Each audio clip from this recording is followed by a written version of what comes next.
नमस्कार, संसद टीवी की इस विशेष प्रस्तुति में आपका स्वागत है। आज इस कार्यक्रम के माध्यम से हम आपका परिचय करवाएंगे एक खूबसूरत द्वीप से। देश के 8 यूटी में से एक दादरा और नगर हवेली और दमन और दीव का एक छोटा सा जिला है दीव। एक तरफ से गुजरात और 3 तरफ से अरब सागर से घिरा यह खूबसूरत शांत क्षेत्र कई मायने में खास है। हाल ही में देश के उपराष्ट्रपति ने भी यहाँ का दौरा किया। आइए विस्तार पूर्वक जानते हैं अद्भुत दीव के बारे में।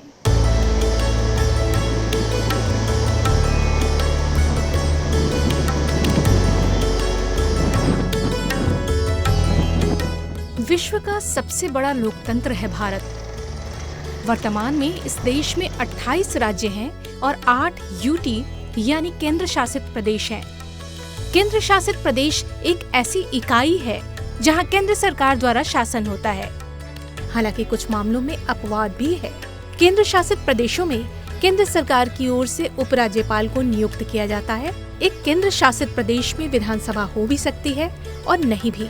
केंद्र शासित प्रदेशों को विशेष कानून बनाने पर केंद्र सरकार से मंजूरी लेनी होती है। फिलहाल देश में 8 केंद्र शासित प्रदेश हैं, जिनमें देश की राजधानी नई दिल्ली सहित अंडमान और निकोबार द्वीप समूह, चंडीगढ़, दादरा और नगर हवेली और दमन और दीव, जम्मू और कश्मीर, लद्दाख, लक्षद्वीप और पुडुचेरी शामिल है। दीव इस विशाल भारत के पश्चिमी छोर पर स्थित दादरा और नगर हवेली और दमन और दीव का एक छोटा सा जिला है। वर्ष 2020 में दादरा और नगर हवेली और दमन और दीव को मिलाकर एक कर दिया गया।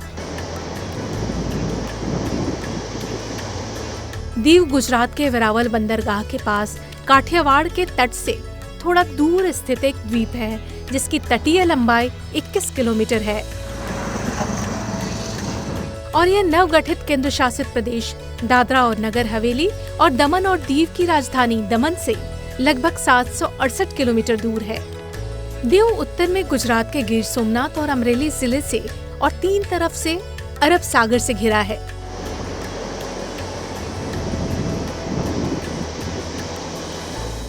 यह 2 पुलों के माध्यम से मुख्य भूमि से जुड़ा हुआ है। उत्तर और दक्षिण से इसकी लंबाई 4.6 किलोमीटर और पूर्व से पश्चिम की चौड़ाई 13.8 किलोमीटर है।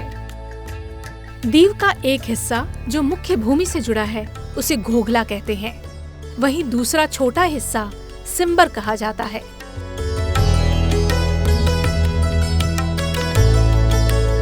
प्रकृति की खूबसूरती से भरपूर अरब सागर से घिरा यह एक शांत और सैलानियों का पसंदीदा क्षेत्र है।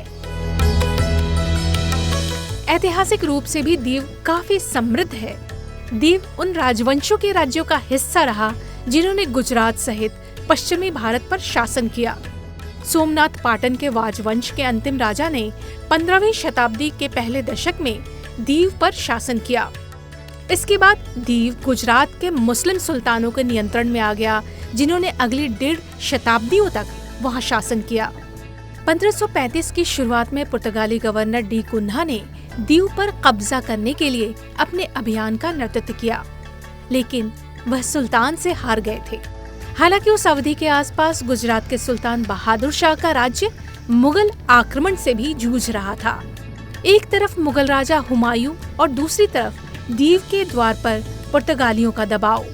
इनसे बचने के लिए बहादुर शाह ने 25 अक्टूबर 1535 को नूनू डी कुन्हा के साथ एक संधि की, जो भूमि और समुद्र से आने वाले दुश्मन के खिलाफ सहायता का सहमति पत्र था।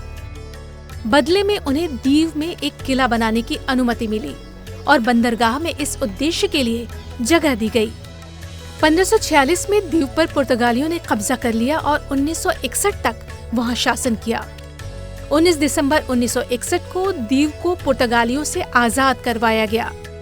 दीव का किला एक विशाल और भव्य संरचना है जो द्वीप के पूर्वी तट पर स्थित है। किले से समुद्र और उसके आसपास के इलाकों का शानदार नजारा दिखाई देता है। यह 3 तरफ से समुद्र से घिरा हुआ है और चौथी तरफ से नहर से घिरा हुआ है। विशाल युद्धग्रस्त किला गुजरात के सुल्तान बहादुर शाह और पुर्तगालियों के बीच मुगलों के खिलाफ एक रणनीतिक गठबंधन का परिणाम था, जिसे वर्ष 1535 में डी नूनो दा कुन्हा द्वारा बनवाया गया था और वर्ष 1546 में डी जोआओ डे कास्त्रो द्वारा फिर से बनाया गया था। किला 5.6 हेक्टेयर क्षेत्र में फैला हुआ है और समुद्र तल से इसकी ऊंचाई 26.40 मीटर है। इसकी खूबसूरती रात में रोशनी की सजावट के साथ और निखर जाती है।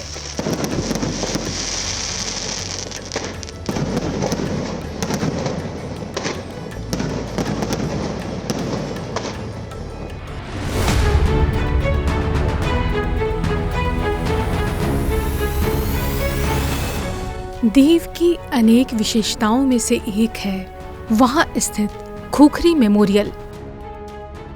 खुखरी भारतीय नौसेना का एक फ्रिगेट था जो 1971 में भारत पाक युद्ध के दौरान एक पाकिस्तानी पनडुब्बी द्वारा दागे गए 3 टारपीडो का शिकार होकर दीव के तट से 40 समुद्री मील दूर डूब गया और उसके साथ 18 अधिकारियों और 176 नाविकों का दल भी डूब गया। जहाज के तत्कालीन कमांडिंग ऑफिसर भारतीय नौसेना के मरणोपरांत महावीर चक्र पाने वाले कैप्टन महेंद्र नाथ मुल्ला ने युद्धपोत के साथ डूब जाने का फैसला किया था। उस खुखरी जहाज की याद में आईएनएस खुखरी मेमोरियल का निर्माण किया गया। आईएनएस खुखरी मेमोरियल का उद्घाटन 15 दिसंबर 1999 को हुआ था। यह दीव में चक्रतीर्थ समुद्र तट के पास पहाड़ी पर स्थित है। यहाँ आईएनएस खुखरी नेवल शिप की प्रतिकृति भी रखी गई है। दिव आगमन पर उपराष्ट्रपति जगदीप धनखड़ ने यहाँ आकर उन वीरों को याद किया जिन्होंने इस देश के लिए अपनी जान कुर्बान कर दी थी। Sardar Patel evokes a different kind of sentiment over, and the Statue of Unity was rightly there in Gujarat, initiated by Prime Minister Modi. Yes, sir. But I gathered from Captain Mohanty that in Navy a ship never dies. They have the same ship, maybe another body, but the soul is the same. And we have had something historic in last few years. Vikrant was known to us as aircraft carrier, but now the Vikrant is not the old Vikrant, it's a new Vikrant. And in the last 1 decade, the number of frigates that have been commissioned are amazing number. Traditionally, and our women journalists will be happy and delighted, a frigate is flagged by a lady. One was done by the President of the country, Honorable President Dr. Murmuji. One was done by her also, Mahendra Giri, at Mazdaut. So, that speaks volumes where we are heading. For the first time, there is a paradigm shift in our defense production. We have our own aircrafts, own helicopters, Tejas is there. HAL was maligned for no reason, I do not know. Its docket is full. It is contributing massively in that area. INS Khukri की याद में एक और ship का निर्माण हुआ। भारतीय नौसेना का पहला स्वदेश निर्मित missile corvette INS khukri P-49, जिसे 23 दिसंबर 2021 को नौसेना सेवाओं से हटा दिया गया। इसे 26 जनवरी 2022 को दादरा और नगर हवेली तथा दमन और दीव प्रशासन को सौंप दिया गया। सेवा मुक्त खुखरी P-49 नौसैनिक जहाज दीव कलेक्ट्रेट के सामने जेटी पर उतरा और यूटी प्रशासन द्वारा इसे संग्रहालय में बदलने की योजना बनाई गई, जिसे खुखरी युद्धपोत के स्मारक में नौसेना सेवाओं को बढ़ावा देने और लोगों को जागरूक करने और प्रेरित करने के उद्देश्य से आम जनता और पर्यटकों के लिए खोल दिया गया। खुखरी स्मारक इस स्थान से 1.5 किलोमीटर की दूरी पर स्थित है। We are having missiles of a kind that the Prime Minister had in 2019 spoken to the nation about. Our defense corridors are looking up. That being the situation, every Indian must take note now that India is also exporter of defense equipment. We are hand-holding several nations in this field. But coming to this place is no less than a religious visit for me. Coming to this place means I am motivated, inspired to serve the nation every moment, every second. And their uniform indicates complete directional commitment to the nation we must all emulate.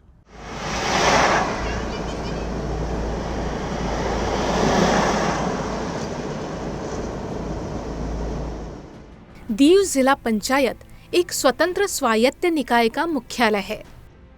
इसमें दीव जिले की 4 ग्राम पंचायतें शामिल हैं, जिसमें मुख्य कार्यकारी अधिकारी दीव शामिल है। इसका उद्देश्य जिला पंचायत के साथ साथ ग्राम पंचायत के लिए धन खर्च की निगरानी करना है। स्वच्छता और सार्वजनिक स्वास्थ्य, सार्वजनिक कार्यों, योजना और विकास के लिए कार्य करना है। जिला पंचायत दमन और दीव 1962 में गोवा, दमन और दीव ग्राम पंचायत विनियमन नियम 1962 के तहत अस्तित्व में आया। भारत के संविधान में 73वें संशोधन के बाद पंचायत विनियमन को 1994 में 2 स्तरीय प्रदान करने के लिए संशोधित किया गया था। वहीं दीव नगर परिषद एक स्थानीय स्वशासन संस्था है, जिसकी स्थापना वर्ष 1613 में पुर्तगाली शासन के दौरान की गई थी। यह एशिया की सबसे पुरानी नगर पालिकाओं में से एक है। यह नगर परिषद को कैमारा डे दामो के नाम से जाना जाता है।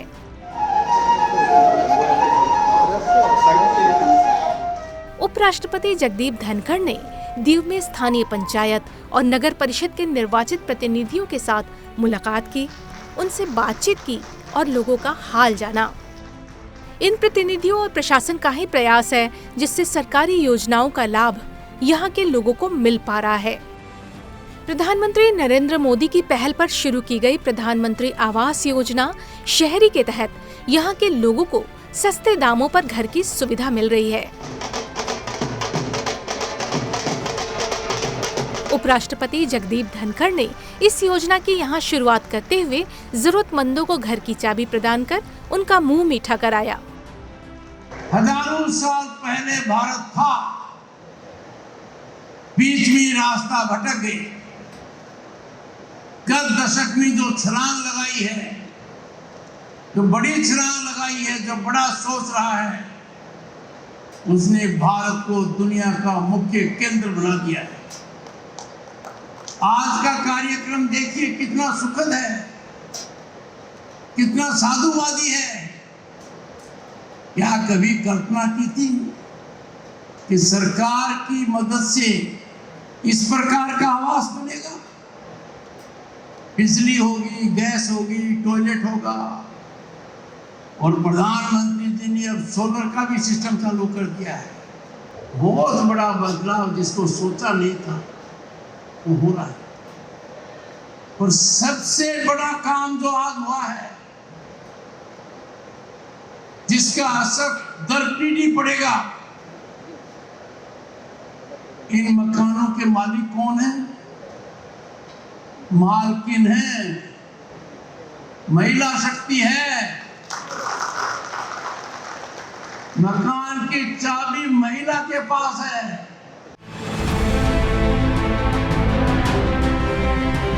बताते चले, प्रधानमंत्री आवास योजना शहरी यानी PMAYU 2.0 योजना का लक्ष्य अगले 5 वर्षों में शहरी गरीब और मध्यम वर्ग के परिवारों के लिए 1 करोड़ घर बनाना है, जिसमें 10 लाख करोड़ का निवेश और 2.30 लाख करोड़ की सरकारी सब्सिडी शामिल है। PMAYU 2.0 को शहरी क्षेत्रों में किफायती लागत पर घर बनाने, खरीदने या किराए पर लेने के लिए शहरी गरीब और मध्यम वर्ग के परिवारों को वित्तीय सहायता प्रदान करने के लिए डिजाइन किया गया है। यह पहल भारत सरकार के उस दृष्टिकोण के अनुरूप है जिसके तहत यह सुनिश्चित किया जाता है कि प्रत्येक नागरिक के पास पक्का घर हो, जिससे उनके जीवन की गुणवत्ता में सुधार हो। इस योजना का लक्ष्य 1 करोड़ परिवारों को लाभ पहुंचाना है, जिसमें आबादी के विभिन्न वर्गों के बीच समानता का विशेष ध्यान दिया जाएगा।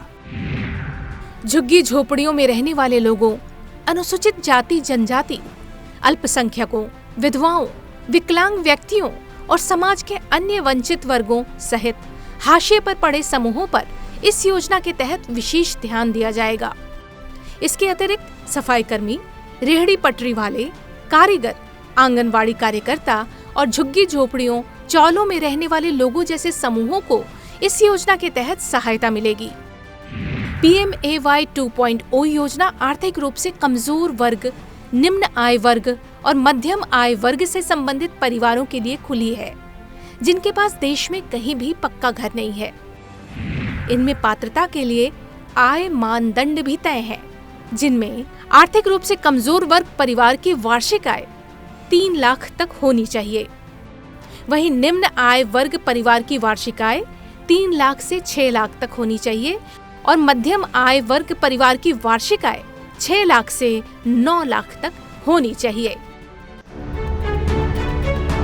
शहरी गरीब और मध्यम वर्ग के परिवारों के लिए आवास की सुविधा प्रदान करने के साथ ही दीव में सीवेज के जल संशोधित करने का प्लांट भी शुरू किया गया है, जिसका उद्घाटन उपराष्ट्रपति ने किया। सीवेज ट्रीटमेंट प्लांट का कार्य मैले पानी को उपचारित करना है, जिससे वह फिर से इस्तेमाल करने के लायक हो जाए। सर्वसुलभ शिक्षा के लिए भी प्रशासन यहाँ लगातार काम कर रहा है। इसे बढ़ावा देने के उद्देश्य से केवड़ी में पॉलिटेक्निक शिक्षा केंद्र का निर्माण किया गया है। उपराष्ट्रपति जगदीप धनखड़ ने इस एजुकेशन हब का दौरा किया और परिसर का जायजा लिया। यह संस्थान 100% अनुदान प्राप्त संस्थान है। यह दादरा और नगर हवेली, दमन और दीव के केंद्र शासित प्रदेश प्रशासन की उच्च और तकनीकी शिक्षा के अंतर्गत चलता है। पॉलिटेक्निक शिक्षा केंद्र केवड़ी की स्थापना वर्ष 2014 में 3 शाखाओं मैकेनिकल इंजीनियरिंग, इलेक्ट्रिकल इंजीनियरिंग और सिविल इंजीनियरिंग में डिप्लोमा के साथ की गई थी। मई 2018 में यहाँ मरीन इंजीनियरिंग में डिप्लोमा की नई स्ट्रीम शुरू की गई। यह पॉलिटेक्निक शिक्षा केंद्र दादरा और नगर हवेली, दमन और दीव के यूटी प्रशासन के अधीन चलता है और वर्तमान में एजुकेशन हब नामक एक नए परिसर में काम कर रहा है। उम्मीद है आपको यह कार्यक्रम पसंद आया होगा। आज इस कार्यक्रम में सिर्फ इतना ही। मुझे दीजिए इजाजत। नमस्कार।